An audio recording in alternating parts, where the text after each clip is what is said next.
Bon après-midi, mesdames et messieurs, et bienvenue au webinaire d'aujourd'hui. Je vous rappelle que cette téléconférence est enregistrée. À ce stade, les participants sont en mode écoute seulement. Pour ceux d'entre vous qui êtes au téléphone et qui avez besoin de l'aide d'un téléphoniste pendant l'appel, veuillez appuyer sur étoile 0. Les participants sur l'Internet qui ont besoin de soutien doivent se servir de la fonction de dialogue affichée à l'écran. Je cède à présent la parole à votre animatrice, Mme Jennifer Major, responsable principale de l'amélioration à la Fondation canadienne pour l'amélioration des services de santé. Allez-y, Mme Major. Jen Major, merci et bienvenue à ce webinaire sur appel intitulé Améliorer la transition des soins pédiatriques aux soins pour adultes. Je suis Jennifer Major, responsable principale de l'amélioration ici à la FCASS, et je suis heureuse d'animer la séance d'aujourd'hui. Nous avons plus de 200 inscrits à cette séance. Nous espérons que vous y participerez activement d'ailleurs. Alors, avant que je ne présente les conférenciers invités, je vous demande de prendre un petit instant pour vous présenter vous-même dans la boîte de dialogue. Je vois que vous nous parlez déjà un peu de vous. Formidable, continuez. Par ailleurs, si vous pouviez nous dire combien de personnes assistent à la séance d'où vous nous appelez, faites-le donc dans l'encadré prévu à ce temps, en vous incluant vous dans des comptes. Par ailleurs, je vous invite aussi à participer à la conversation sur l'amélioration des transitions sur Twitter. Partagez vos réflexions, vos perspectives et évidemment, ne manquez pas d'inscrire FCISS. Alors, bienvenue à tous, bienvenue à nos conférencières aussi.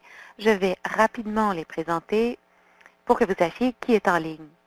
Alors, Kushamia est psychologue à l'hôpital pour enfants de Toronto. Dans son rôle actuel, elle est responsable d'une équipe du programme Good to Go, où on partage des données probantes qui soutiennent les transitions de tous les jeunes qui ont des besoins particuliers.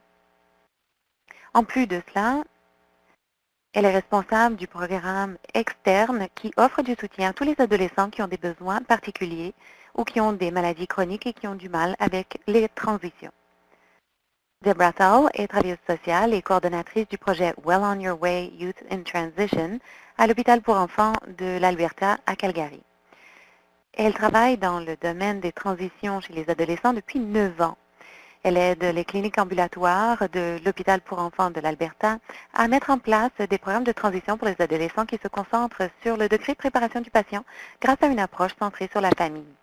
Chantal Krantz est gestionnaire à Connected Care à l'hôpital pour enfants d'Ottawa, appelé CHEO, et elle est responsable des transitions vers les programmes pour adultes. Elle est embauchée par CHEO depuis 23 ans et compte plus de 15 ans d'expérience dans l'établissement de partenariat et dans la gestion de programmes qui coordonnent l'accès aux soins pour la population pédiatrique vulnérable et fragilisée. Les 3 conférencières d'aujourd'hui sont des membres de l'Association canadienne de soins pédiatriques et de sa communauté de pratique sur les transitions de soins, en plus des lignes directrices pour les jeunes qui ont des besoins particuliers, dont on m'entendra parler davantage dans le webinaire d'aujourd'hui. Dans la pièce m'accompagnent aussi Sheena Powell et Kelly Ripley, qui travaillent en coulisses et sont nos productrices aujourd'hui. Alors, bienvenue à vous tous et continuez de dialoguer dans la boîte prévue à cet effet. Nous vous offrons l'interprétation simultanée sur l'appel d'aujourd'hui. Cela peut occasionner quelques pauses dans le dialogue. Nous vous invitons à participer dans la boîte de dialogue dans la langue de votre choix. Avant de céder la parole à Kush, j'aimerais que vous nous disiez dans la boîte de dialogue ce que vous aimeriez savoir sur l'amélioration des transitions pour les soins pédiatriques vers les soins pour adultes. Quelles sont vos questions brûlantes? Avez-vous des observations particulières? Nous veillerons à répondre à ces questions pendant le webinaire au moyen de la boîte de dialogue, mais aussi pendant le segment prévu à cet effet suite aux exposés des 3 conférencières invitées. Alors, j'aimerais à présent céder la parole à Kush, qui présentera les objectifs du webinaire d'aujourd'hui. Kush à Maria. Merci, Jen. Alors, nous avons des objectifs ici. J'aimerais que tout le monde sur l'appel puisse comprendre les recommandations et les ressources de l'Association canadienne des centres de santé pédiatriques, ACCSP, pour améliorer la transition des soins pédiatriques aux services de soins de santé aux adultes. Nous voulons aussi que vous puissiez apprendre des autres sur l'établissement de priorités et que vous soyez au courant des améliorations apportées à la transition des soins pédiatriques pour les jeunes qui ont des besoins particuliers. Alors, nous savons que vous comprenez l'importance de la planification de transition. Parlons à présent du vocabulaire. Lorsqu'on parle de transition, il s'agit d'un mouvement intentionnel et planifié d'adolescents atteints de maladies chroniques entre les soins de santé axés sur les enfants et ceux axés sur adultes. Nous avons ajouté à cela que cela était soutenu par une planification personnalisée dans les milieux pédiatriques et communautaires, un transfert coordonné des soins et un solide attachement aux services pour adultes. Un transfert est un événement ponctuel qui se produit lorsqu'un adolescent est transféré du système de santé pédiatrique vers le système de soins pour adultes. Qu'est-ce qu'une communauté de pratique? C'est un organisme d'apprentissage informel qui partage des préoccupations et des problèmes ainsi qu'une passion pour un problème précis. Ceci vise à aligner la traduction des connaissances qui existent ou leur application qui existe dans la communauté. À quoi cela ressemble-t-il pour l'association? Alors, cette diapositive vous présente la communauté de pratique de l'association. Nous avons des parties prenantes de partout au Canada. Ceci comprend des professionnels alliés de la santé, des cliniciens de la première ligne, des soins à domicile, les soins de réadaptation et des familles des jeunes en transition qui veulent tous améliorer les transitions pour les jeunes qui ont des besoins particuliers. Quels sont les objectifs de la communauté de pratique pour la transition? Eh bien, en 2012, un rapport a été produit en 2011 aux États-Unis. Donc, après une décennie d'études, on avait réalisé très peu d'améliorations. Donc, l'association a voulu proposer des lignes directrices canadiennes qui influencent la transition au niveau personnel et clinique pour favoriser les changements au niveau du système au fil du temps, pour assurer que tous les jeunes et leurs familles aient accès à un processus de soutien dans la transition des soins pédiatriques aux services de santé des adultes et pour veiller à ce que les prestataires de soins aient les outils et la formation nécessaires pour soutenir les familles et les jeunes dans ce processus de transition. Alors, nous comprenons que le système de santé doit tenir compte de tous les autres systèmes qui participent à la transition, qu'il s'agisse de l'éducation, des logements, des services sociaux, etc.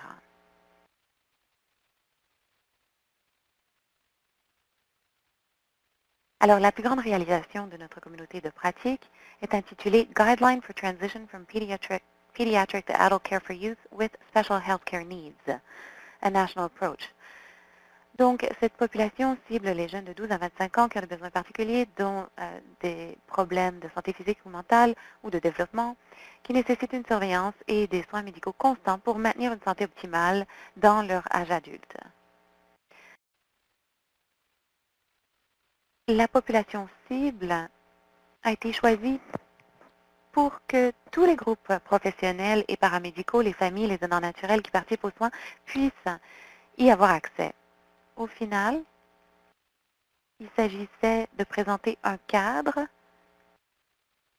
qui équipe davantage les patients afin qu'ils puissent mieux gérer leur propre santé. Que trouve-t-on dans ces lignes directrices? 19 recommandations fondées sur les données probantes et un consensus au niveau personnel, clinique et systémique.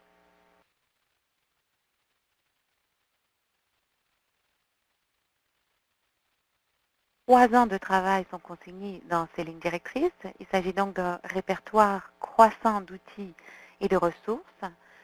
On voulait que les recommandations soient appliquées dans la pratique. Et enfin, on trouve des exemples des derniers cadres et modèles pour la mise en œuvre et l'évaluation. Ce lien vous donne accès à la ligne directrice dans son entier.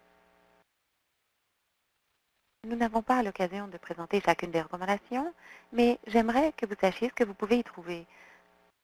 Vous verrez les 19 recommandations qui comprennent toutes les données probantes examinées, les processus d'élaboration et toutes les références. Par exemple, la recommandation numéro 7, au niveau clinique, il s'agit de veiller à ce qu'il y ait un plan de transition personnalisé et adapté au développement et préparé et documenté en collaboration avec le jeune et sa famille. Et le niveau de données probantes est également précisé. De manière plus importante, ce que vous apprendrez, c'est que notre communauté de pratique a connu une grande croissance. Pourquoi? Parce que nous sommes engagés à réseauter et à partager nos connaissances. Nous partageons donc des articles, des vidéos et toutes sortes de documents. Nous avons donc créé CAN, un réseau d'échange de connaissances. Vous y trouverez toutes sortes de choses, des énoncés de politique, des outils de transition.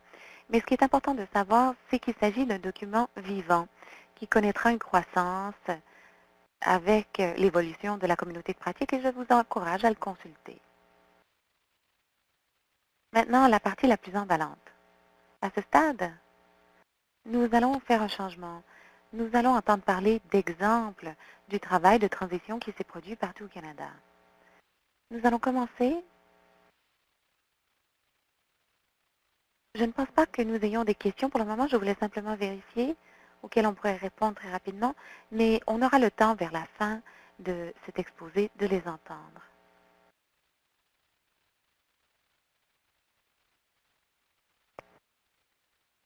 Alors, Deb donnera quelques exemples de ce qui se fait en Alberta pour améliorer la transition des adolescents et des jeunes qui ont des besoins de santé particuliers. Deb Zul, bonjour. Alors, je suis coordonnatrice des transitions de soins à Calgary, ici en Alberta. Et donc, je travaille, comme le disait Jen, je travaille à l'élaboration d'outils pour aider les cliniques et les cliniciens à préparer leurs patients à la transition. Nous avons donc des listes de vérification pour les patients et leurs familles, ainsi que pour le personnel, un site web et toutes sortes d'autres ressources qui permettent de soutenir les patients et les familles pendant les processus de transition.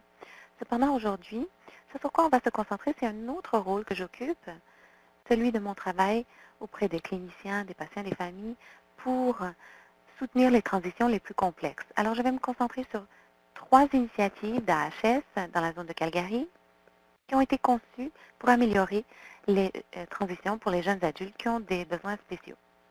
Le premier programme est une collaboration entre AHS et South Health Campus, SHC. Et donc, l'objectif de ce programme était de mettre en place un soutien pour les jeunes tandis qu'ils passent d'un établissement pour enfants vers un établissement pour adultes.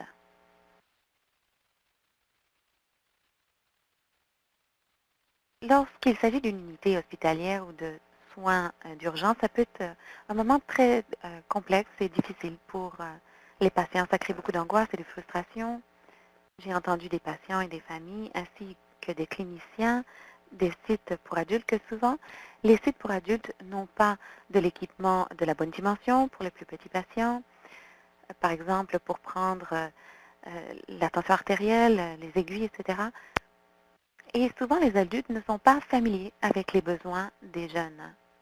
Donc, ce programme a été conçu pour aider les prestataires à se sentir plus à même, pour se préparer, si vous voulez, à gérer les besoins en santé en soins de santé actifs chez les jeunes. Il s'agissait donc d'accroître leur confiance et de renforcer la capacité des prestataires, en plus de communiquer les besoins de soins spécialisés du patient. Donc, dans l'ensemble, ce patient donne aux patients et à leur famille la possibilité de rencontrer des prestataires dans un centre pour adultes avant le transfert des soins pédiatriques vers les soins pour adultes, de sorte que les communications se fassent convenablement entre les diverses unités à l'avance et qu'on puisse bien répondre aux besoins du patient. À cette diapo, vous verrez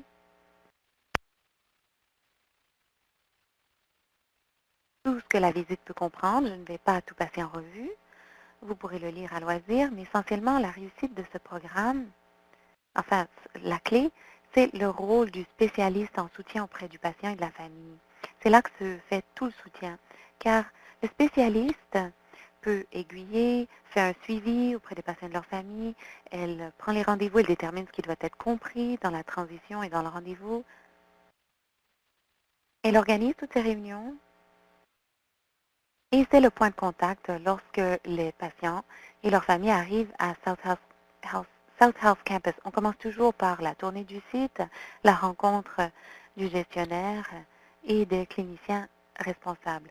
Suite à la tournée de l'hôpital, on rencontre donc le médecin et le gestionnaire pour partager des renseignements importants sur le patient et on crée un dossier de santé, de sorte que les renseignements soient disponibles pour tous les prestataires de soins.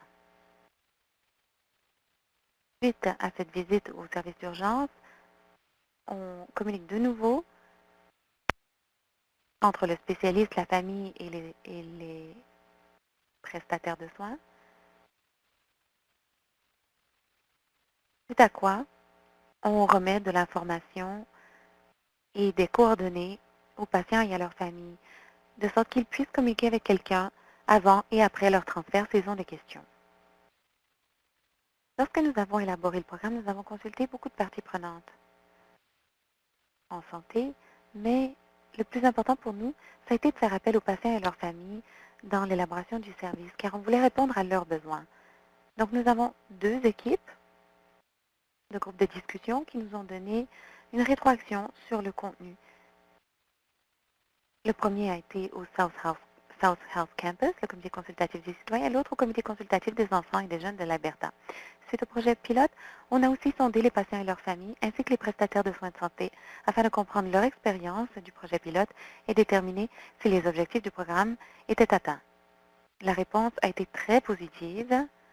Voici une partie de la rétroaction que nous avons reçue. Un membre de la famille nous a dit que bien des craintes ont été allégées. Un autre membre de la famille a dit que cela avait permis d'alléger ses craintes sur les difficultés de santé mentale de son enfant. Et un urgentologue a dit que certains de ses patients avaient des maladies très rares. Avoir les renseignements à l'avance lui a permis de réaliser que bien que les soins soient spécialisés, ce n'est pas très différent des soins complexes qu'on offre à certains patients adultes et que les soins prodigués à des patients atteints d'autres maladies s'appliqueraient ici. Ensuite, je vais parler du comité pour le succès de la transition. Il s'agit d'un partenariat entre les services à l'enfance, les services aux personnes handicapées et Alberta Health Services. Ce partenariat comprend aussi un groupe de tuteurs pour les enfants, les soins à domicile et ainsi de suite. Et ce que nous constatons, c'est que ce type de collaboration est très importante pour bien répondre aux besoins de cette clientèle qui a des problèmes particuliers.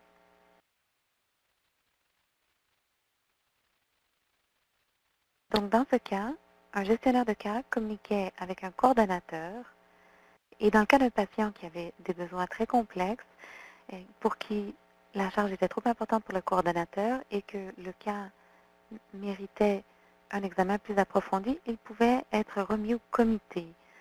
D'autres professionnels intervenaient, c'est-à-dire qu'on élargissait le cercle qui s'occupait du patient. Il s'agissait de mettre en place un plan intégré. On partageait des idées sur les ressources qui pouvaient répondre aux besoins du patient. Il s'agissait d'identifier les outils les plus utiles et d'identifier les responsables de chacun des services qui seraient prodigués. Le plan de soins était ensuite documenté et envoyé par courriel à toutes les parties prenantes concernées. Ce programme a été évalué en 2010 L'initiative remonte à il y a bien longtemps. Un rapport a donc examiné les rôles ainsi que les données colligées et les difficultés auxquelles font face les jeunes qui ont des problèmes de santé complexes.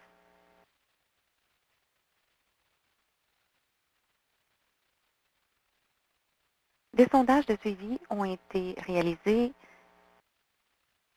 et seul un faible pourcentage a éprouvé de la difficulté à avoir accès aux services. 83% ont estimé que la consultation avec le programme était utile ou très utile. Les membres du comité ont aussi fait fond sur les collaborations qui avaient été établies et ont trouvé d'autres possibilités pour partager la planification et résoudre des problèmes. Ceci a permis de renforcer la capacité des membres du comité, de sorte que l'on puisse tous mieux soutenir les patients et leurs familles et veiller à ce qu'ils obtiennent les services dont ils ont besoin. Au fil du temps, ceci s'est soldé par moins d'aiguillage vers le comité et une augmentation d'autres types de collaboration. On a donc combiné ce programme à un comité multiministériel des cas complexes, qui a ensuite donné lieu à la création d'un comité sur les besoins non satisfaits. Le troisième programme que j'aimerais mettre en exergue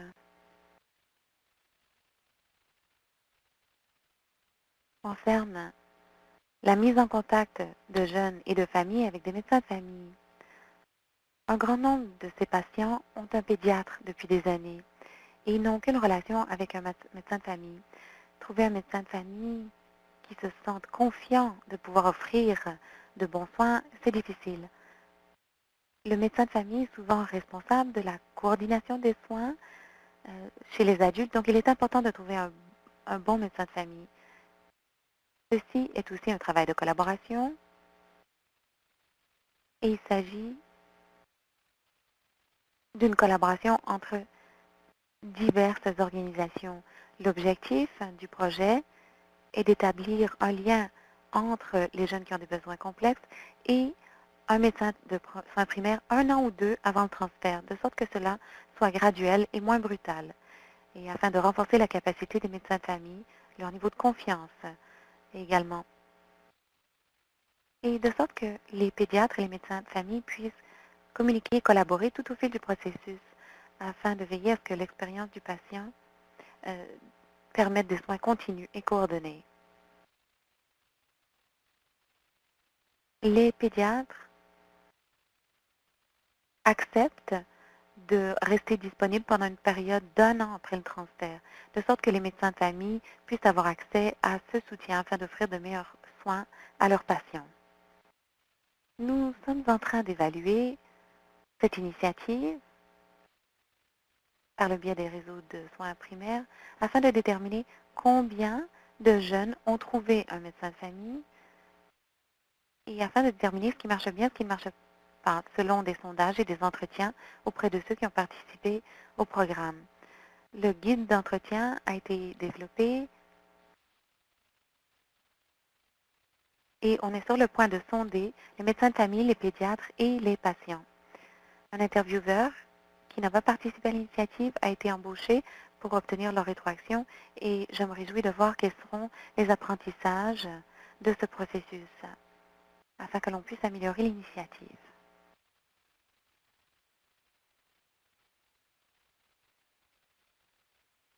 Je ne vois aucune question dans la boîte de dialogue et il y aura une possibilité de poser les questions à la fin de cet exposé. Donc à ce stade, je vais céder la parole à ma collègue Chantal Krantz, qui est responsable de Connected Care à CHIO. Merci Deborah, j'espère que vous m'entendez. Je suis accompagnée de Christine Gregory, qui est notre coordonnatrice des soins infirmiers pour les cas complexes. Alors je vais commencer par parler un peu du programme On My Way de CHIO, qui est le programme organisationnel mis au point en 2012 en collaboration avec le Forum de la jeunesse, nous avions à la fois un forum des jeunes et un forum des familles qui existent depuis très longtemps à CHIO, qui nous permettent de façonner nos programmes, d'apporter des améliorations de la qualité et ainsi de suite. Ils font partie de la mise en place de ce programme, afin que ce programme soit le plus bénéfique possible pour les patients qui quittent CHIO. Le modèle est un modèle de gestion partagée où les cliniciens encouragent graduellement un passage des connaissances et des responsabilités du prestataire de soins vers le parent et enfin vers l'enfant et le jeune, tandis que cette personne avance en âge. Si vous voulez avoir davantage de renseignements sur notre trousse d'outils, vous pouvez consulter notre site web qui se trouve affiché au bas de cette diapositive. Mais entre-temps, je parlerai de certains des principes clés de ce programme. Il s'agit de commencer tôt pour favoriser l'autonomie, pour atteindre les étapes de développement appropriées, de faire participer l'enfant, le jeune et sa famille à la planification de la transition, adopter une approche planifiée et coordonnée, veiller à instaurer progressivement une participation active à la gestion de la santé.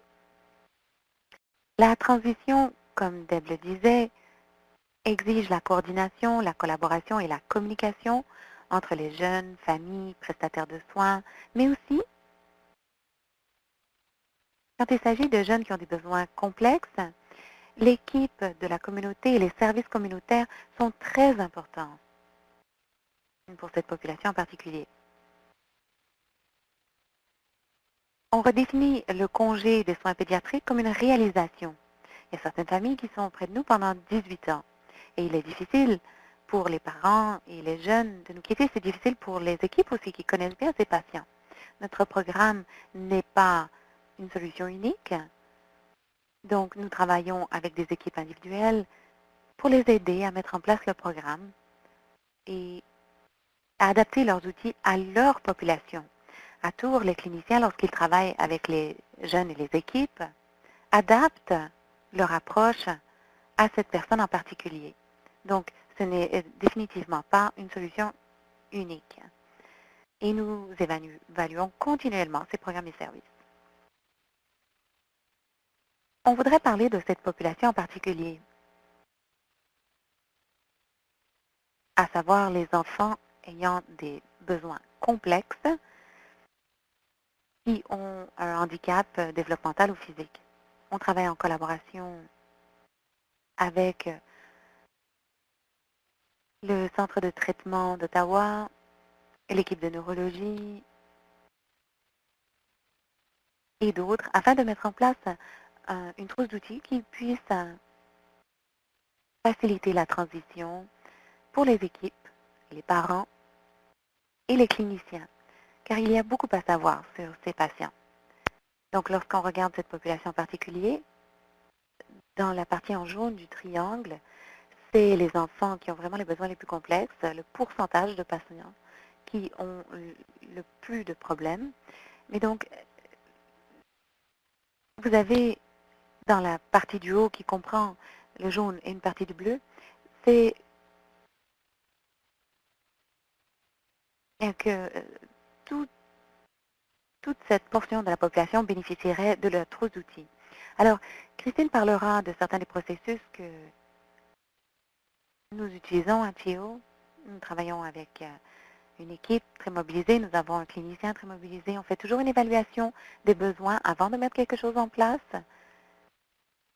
On sonde les équipes et les parents, les familles, afin de savoir ce dont ils ont besoin. Et Christine vous expliquera comment on l'a fait dans ce cas-ci. Christine, donc avant de mettre en place une trousse d'outils qui pourrait répondre aux besoins, à partir de l'évaluation des besoins avant la mise en œuvre, nous avons déterminé qu'il n'y avait pas de programme formel en place. Il y avait certains outils, mais rien qui avait été mis en place. Il n'y avait pas de processus d'évaluation non plus. Donc, pour les équipes qui passaient aux soins aux adultes, il n'y avait pas de mécanisme pour par la suite évaluer le processus de transition.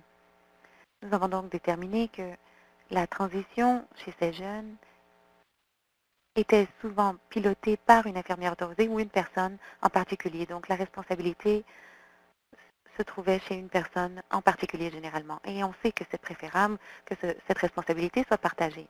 Nous avons aussi déterminé que le processus commençait vers 17 ans. Donc, il s'agissait surtout du transfert, pas forcément de la transition. Il y avait une méconnaissance et une sous-utilisation des organismes communautaires. Et il y avait aussi une difficulté à obtenir des spécialistes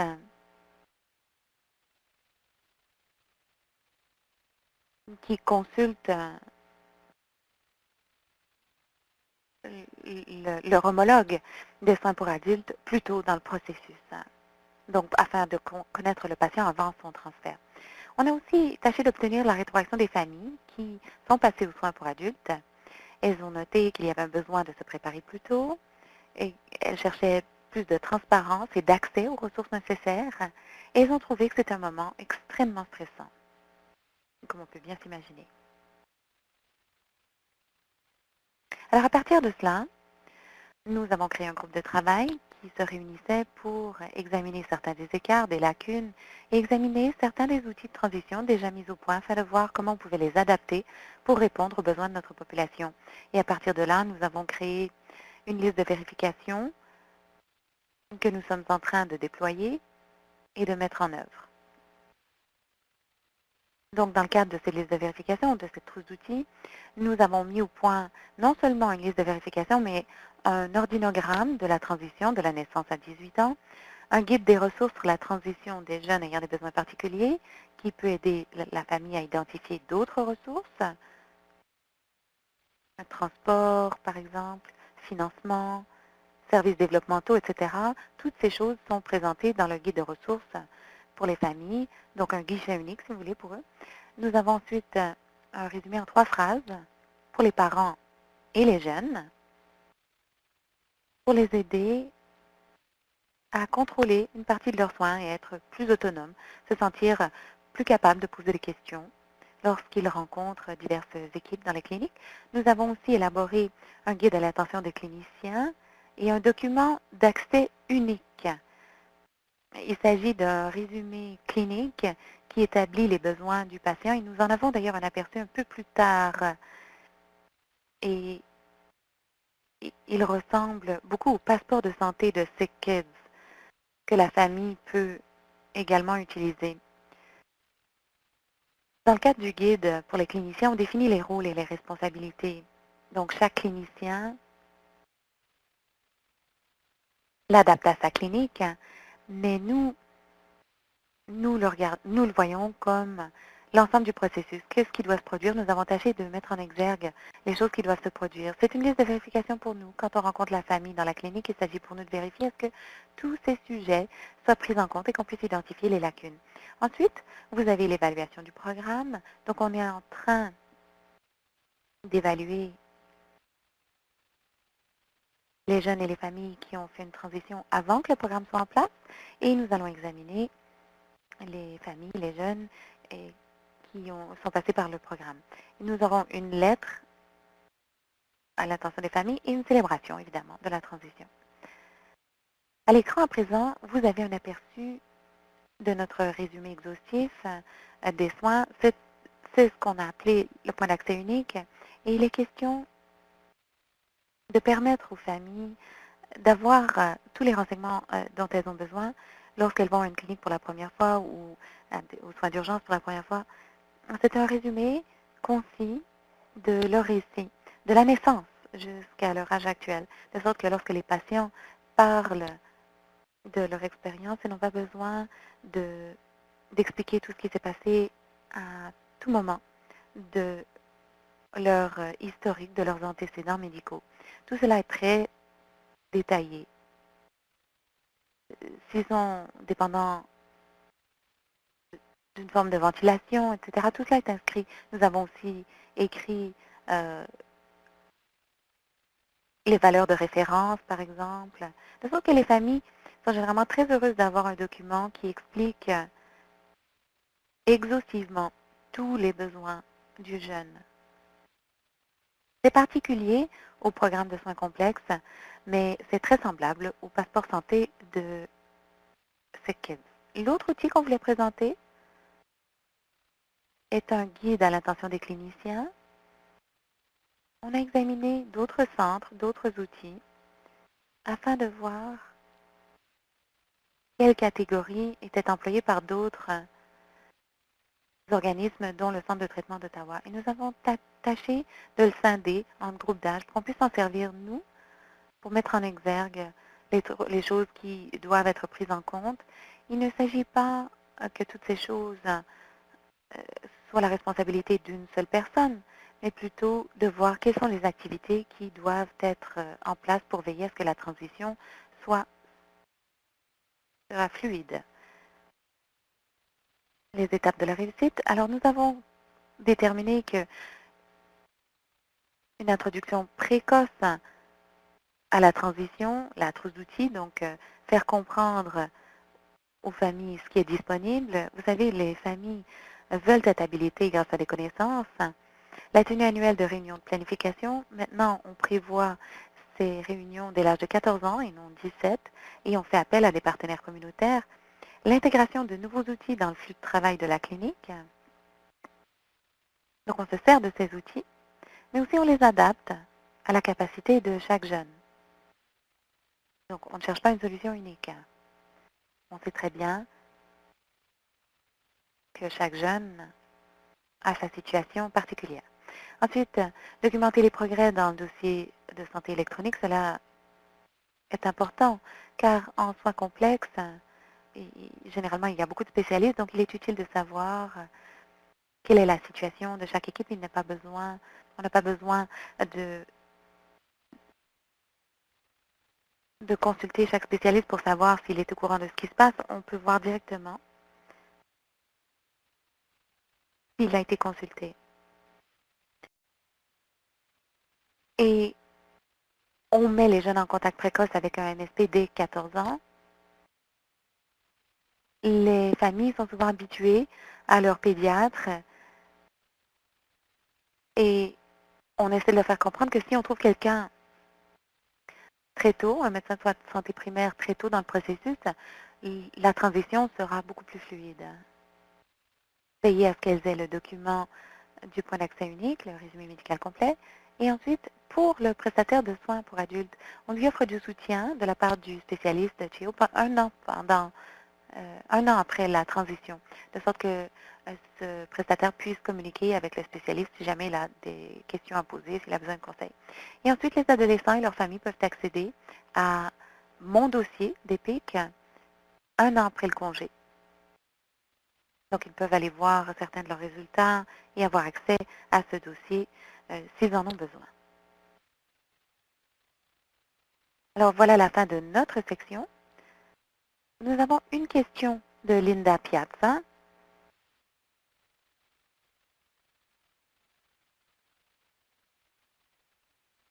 Donc, elle se demande si des pratiques et des approches sont déployées dans les régions. Une chose que j'aimerais dire de la part de CHEO, c'est que nous n'avions pas une personne dédiée qui nous a permis d'élaborer cela. Donc, on savait d'emblée qu'avec des ressources limitées, il fallait regarder ce qui avait déjà été fait. Donc, merci à la communauté de pratique et c'est grâce à elle d'ailleurs qu'on a pu voir ce qui se faisait ailleurs au Canada. Un grand nombre de nos outils, vous allez le voir, il est inscrit avec l'autorisation de SecKids, avec l'autorisation de telle ou telle autre organisation. On se sert des mêmes organisations. Alors, si vous travaillez dans une organisation et vous cherchez à améliorer les transitions, vous n'avez qu'à vous tourner vers des collègues. Inutile de réinventer la roue. Vous trouverez par exemple des sondages de satisfaction. Vous trouverez toutes sortes d'outils qui ont été élaborés par la communauté de pratique et d'autres organisations. Jen Major, je souhaite remercier nos conférencières et remercier les participants qui posent des questions. Merci Christine Chantal Debé-Couche des renseignements que vous nous avez donnés. Je suis certaine que vous suivez la boîte de dialogue, mais je voulais signaler que nous avons bien des membres de la famille qui sont en transition à l'heure actuelle avec leur enfant. Par exemple, Joanne s'est jointe à nous.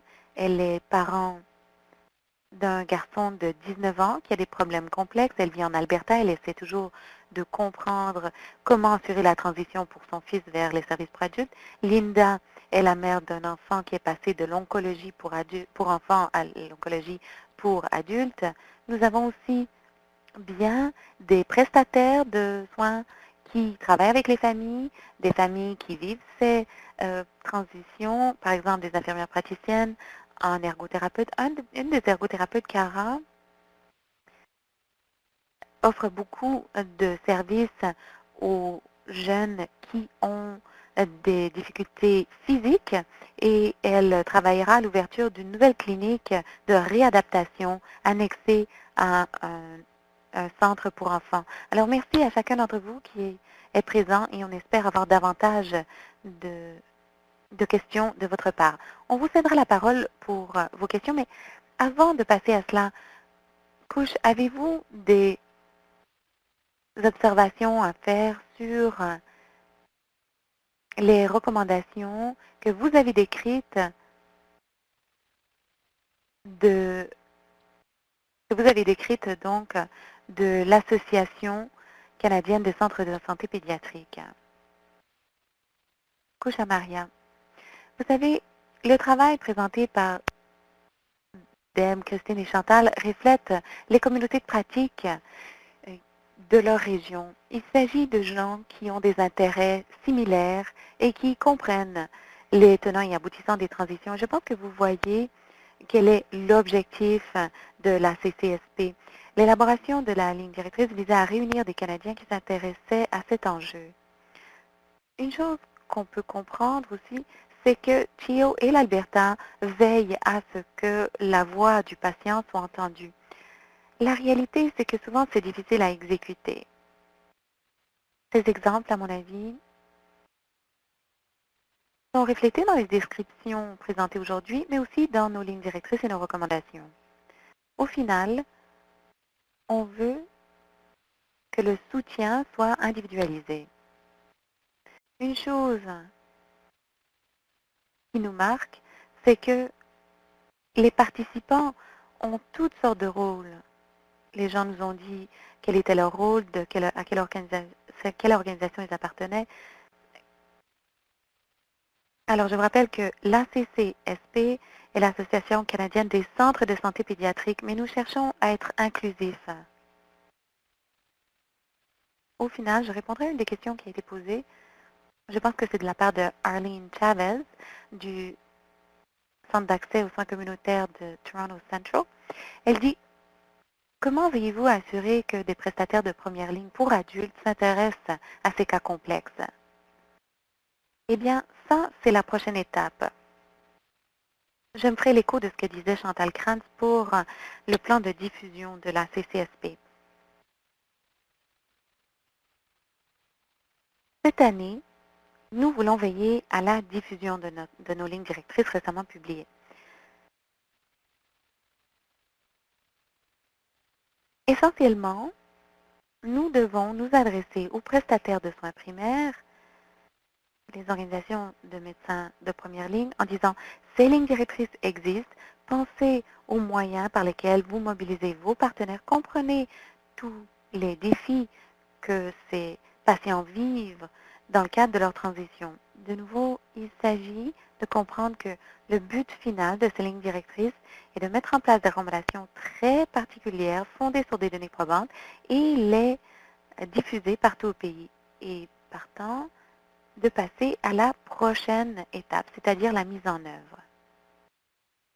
Je vous donne à nouveau la parole, Jen, au cas où vous auriez quelque chose à signaler. Jen Major, merci.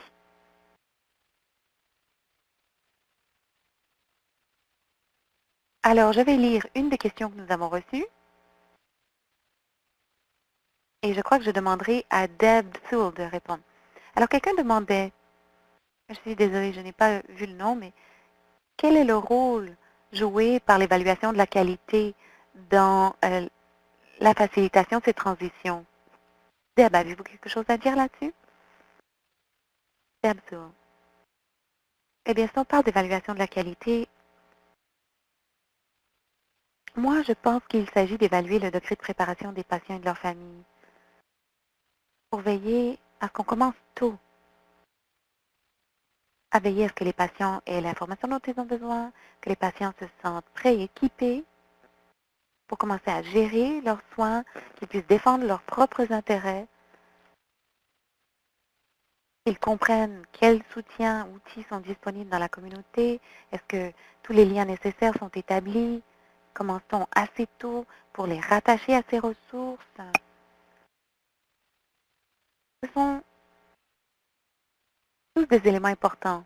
Donc, le degré de préparation des patients et de leur famille, quels sont leurs besoins.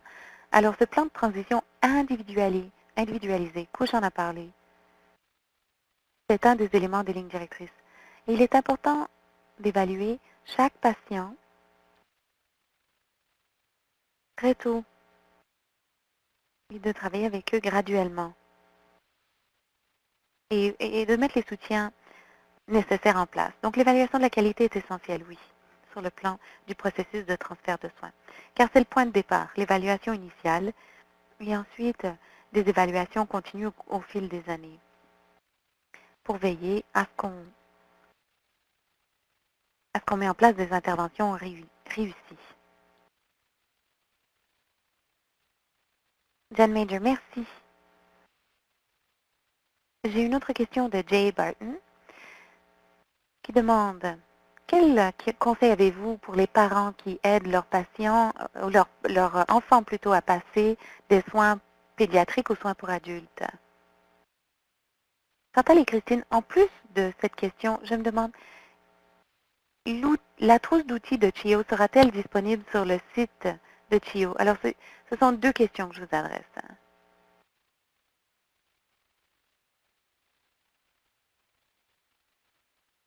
Chantal Krantz, oui, eh bien, c'est déjà disponible sur le site web. La trousse d'outils générale est celle pour les cas complexes. Maintenant, pour répondre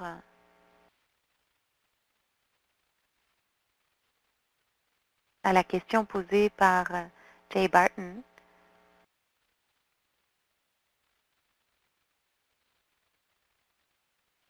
je laisserai Christine répondre. Christine, eh bien, les familles demandent souvent s'il y a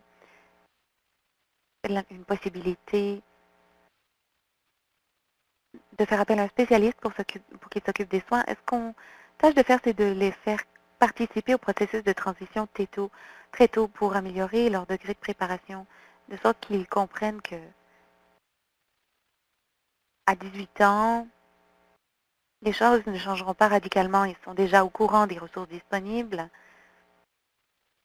Ils ont déjà rencontré leur gestionnaire de cas. Ils savent qui seront les spécialistes. Donc, pour les aider à se sentir plus confiants, dans certains cas,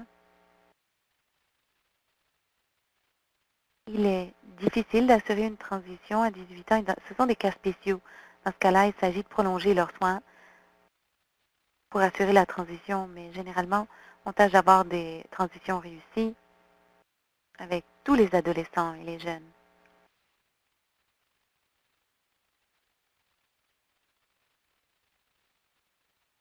Il s'agit de faire comprendre au patient et à sa famille qu'ils sont une partie prenante et qu'ils doivent avoir voix au chapitre. Il s'agit vraiment d'aider les jeunes et les parents à s'outiller eux-mêmes. Chantal, je renchérirais en disant qu'on essaie de standardiser nos efforts le plus possible. Parce que, par exemple, dans certains cas, on veut que les enfants voient leurs prestataires adultes au moins une fois avant de recevoir leur congé de CHIO, pour qu'on puisse veiller à ce que cette transition soit fluide, qu'on puisse veiller à ce que le contact soit établi. Jen Major, merci. Et dans la boîte de dialogue, vous pouvez poser d'autres questions, des suivis ou fournir vos réflexions sur ces questions également. Et une autre question, je l'adresserai à Couche. C'est Cara qui nous dit Elle comprend comment évaluer les programmes de transition au niveau individuel avec des outils comme le COPM ou des outils de préparation à la transition, mais comment évaluer les programmes au niveau institutionnel? Quels sont les indicateurs de réussite? Alors, coach, peut-être pouvez-vous nous informer de ce que vous avez fait dans le cadre de vos recommandations et de votre expérience à SickKids? Dabso, oui, c'est une excellente question. Je suis contente que quelqu'un reconnaisse que ça doit être évalué aux deux niveaux, c'est-à-dire au niveau individuel, mais également au niveau du système. Alors, une des sections des lignes directrices concerne une description actuelle de cela précisément, c'est-à-dire envoyer les gens vers les bonnes ressources. Dans cette section, on décrit un examen systématique des organisations des États-Unis qui ont fourni des outils aux prestataires de soins pour coter, classer des programmes sur le plan de leur réussite. Ça peut être, par exemple, examiner le nombre de patients qui entrent dans le système au bon moment, qui ne sont pas passés dans les mailles du filet. Ça peut être la satisfaction du patient ou de la famille au niveau très général. Ça peut inclure une politique de transfert. Il y a 6 indicateurs dans la littérature scientifique qui disent si vous avez ces choses en place, c'est un signe que vous avez un bon programme de transition. Bon, c'est une question épineuse. Comment bien définir une bonne transition? On peut sans doute le définir, mais comment définir une bonne transition? Ça, c'est plus complexe. Mon expérience personnelle à ces kids, c'est que il faut commencer par quelque chose. Il ne faut pas réinventer la roue. Il faut utiliser les outils existants et les individualiser. Et il s'agit de travailler en équipe aussi pour avancer. Merci.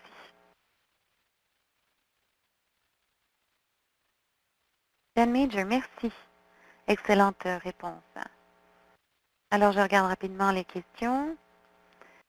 J'ai vu quelqu'un, Linda de Chio, qui est avec nous, qui est présidente du groupe de travail des familles pour l'oncologie pédiatrique.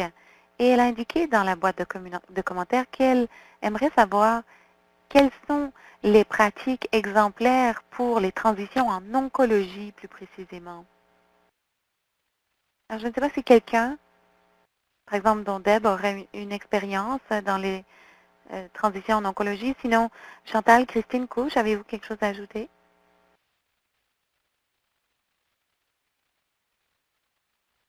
Je n'ai pas d'expérience particulière, à part le travail que j'ai fait ici avec la clinique d'oncologie elle-même, mais je sais, bon, c'est-à-dire qu'on les garde ici à Alberta Health Hospital.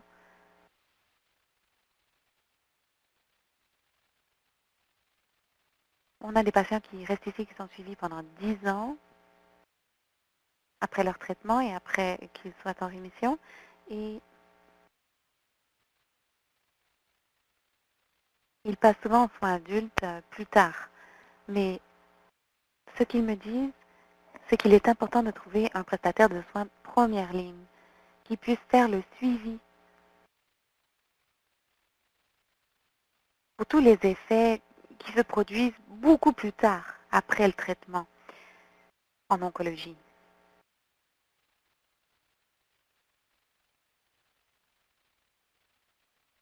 Je reviens donc à l'élément des soins primaires et veiller à ce qu'on ait un bon médecin de famille, que le médecin de famille participe très tôt et qu'il soit au courant du plan de traitement, de ce qu'il était pendant l'intervention et ensuite ce qui doit être mis en place pour le suivi suite au transfert. Quelqu'un avait posé une question sur la mobilisation des prestataires de première ligne. Je sais qu'ici, en Alberta, nous avons un réseau de soins primaires. Alors j'ai trouvé que de faire appel aux administrateurs de ce réseau et de leur demander de consulter leur groupe de médecins pour déterminer qui s'intéressait à différentes populations de patients. Ça a aidé beaucoup avec le processus d'établissement de liens, surtout pour les patients les plus complexes. Et nous avons eu une rencontre d'ailleurs hier avec le directeur médical du réseau de soins primaires et il nous a dit que, en ce qui concerne les médecins de famille, généralement ont une excellente conscience sociale. Par exemple, lorsqu'il y a une crise de réfugiés et qu'on cherchait des médecins de famille, énormément de médecins de famille se sont rendus disponibles. Donc, il s'agit de parler aux médecins de famille de ce besoin et de leur offrir du soutien pour qu'ils ne se sentent pas abandonnés par le système. Généralement, dans ces cas, on trouve du soutien, on trouve de l'intérêt chez les prestataires de première ligne. Donc, il s'agit de veiller à ce que les patients aient accès à tous les outils dont ils ont besoin, ce qui permet aux omnipraticiens, aux médecins de famille de se sentir épaulés et ce qui leur permet de s'intéresser. Alors, c'est ce que je pense de l'oncologie, mais peut-être que quelqu'un d'autre aurait autre chose à ajouter. Jen Major, j'ai vu que Couche avait affiché quelque chose. Elle dit que le Pediatric Oncology Group of Ontario, POGO, aurait peut-être des lignes directrices qui s'appliqueraient à d'autres provinces. Et Linda, du programme de cancérologie de CHIO, nous dit aussi qu'elle suit, dans son cas, que son groupe suit les pratiques de POGO. Alors, on aura le temps d'entendre une dernière question et ensuite on aura quelques remarques de clôture et quelques renseignements à vous communiquer. Donc, une autre question qui a été soulevée provient de Sheila qui demande s'il y a des protocoles particuliers pour les enfants qui sont en famille d'accueil. Est-ce que vous avez une expérience dans ce sens, Chantal? Chantal Krantz, je ne suis pas experte là-dedans. On essaie de trouver le meilleur moyen de soutenir les patients et les familles d'accueil. Nous avons travaillé avec un travailleur social expérimenté en neurologie et aussi un avocat qui travaille de manière pro bono pour essayer de trouver quelque chose pour orienter les familles et les cliniciens pour qu'on donne les bons renseignements. Je ne sais pas si Couche aurait davantage d'expérience, étant donné qu'elle est travailleuse sociale, mais nous, on essaie pour le moment de comprendre ce qu'il faut faire. Et on sait que le tuteur légal doit toujours être maintenu au courant, mais il faut garder un équilibre entre cela et la famille d'accueil. Alors, je ne suis pas tout à fait renseignée là-dessus. Je ne sais pas si Couche ou Deb pourrait. Couche à Maria. Je ne suis pas non plus experte en la matière, mais les lignes directrices sont très généralisées pour qu'elles puissent s'appliquer à toute jeune personne qui est en transition entre des soins pédiatriques et des soins pour adultes. Et donc, il est clair que s'il existe des recommandations avec des partenaires additionnels, les choses peuvent avancer. Jen Major, merci, Couche. Et Deb, et Chantal aussi. Alors, Couche, je vais vous céder la parole pour avoir vos réflexions, vos dernières réflexions, et pour que vous nous présentiez les prochaines étapes, avant qu'on propose quelques rappels. Couche à Maria. Eh bien, la première étape, on vous encourage à examiner le document des lignes directrices. On veut que les personnes qui s'y intéressent se joignent à la communauté de pratique. Vous avez les renseignements ici de Lisa, qui en est responsable. Et il s'agit pour vous d'en parler au sein de votre organisation. Ça peut être des tweets, des courriels. Rappelez aux gens que ces lignes directrices existent. Pensez à contribuer ou à vous joindre à la CCSP, à consulter ces outils. Je vous rappelle que le document sur les outils de transition et l'inventaire est un document vivant. Nous avons un répertoire auquel tous les Canadiens peuvent avoir accès. Et nous avons entendu des exemples extraordinaires sur les programmes de transition. Alors, je vous encourage à réfléchir à ce que vous pouvez faire à court, moyen et long terme. Ça peut être n'importe quoi, comme la création d'un groupe de travail sur les transitions. des gens qui vont se rencontrer pour un café et voir ce qui se produit au sein de leur organisation. Et si vous pensez plutôt à long terme, évaluez les systèmes déjà en place pour déterminer quelle est la situation de votre organisation sur le plan des processus de transition et pensez à ce cadre qui vous permet d'avancer et de planifier la mise en œuvre de l'amélioration. Et continuez évidemment de sensibiliser, de poser des questions en partageant vos récits. Mon clic Improve Transitions. Merci. Jan Major, merci. Alors, je souhaitais conclure en parlant d'un programme de la Fondation canadienne pour l'amélioration des services de santé et je voulais vous encourager à assister au webinaire d'information sur le 15 novembre. Il s'agit du programme Force. Il s'agit d'un programme par équipe pan-canadien, entièrement bilingue, qui est axé sur l'amélioration de la qualité et qui est destiné aux cadres exerçant en santé. Pendant une période de 14 mois, des équipes de 3-4 participants travaillent à la conception, à la mise en œuvre et à l'évaluation de projets d'amélioration qui traitent d'un défi clinique ou organisationnel prioritaire. Par exemple, votre organisation pourrait proposer une amélioration des transitions des soins pédiatriques aux soins pour adultes et votre équipe pourrait comprendre un membre de la famille, un proche ressource. Il peut s'agir de plus d'une organisation qui fasse partie de l'équipe.